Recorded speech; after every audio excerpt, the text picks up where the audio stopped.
Najmă Minhas, an editor of the Global Village Space, a digital media outlet in Pakistan, said to deal with the Ukraine crisis, the West should realize that it cannot solve an issue through military means, but through talks and negotiations.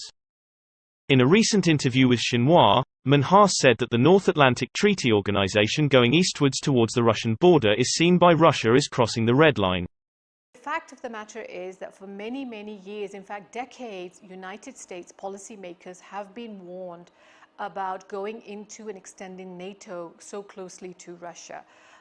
So for Soviet Union, or then the successor state of Russia, the actual red line was that NATO should not expand eastwards. So I think when you saw increasing movement eastward, the red line started to going very, very red.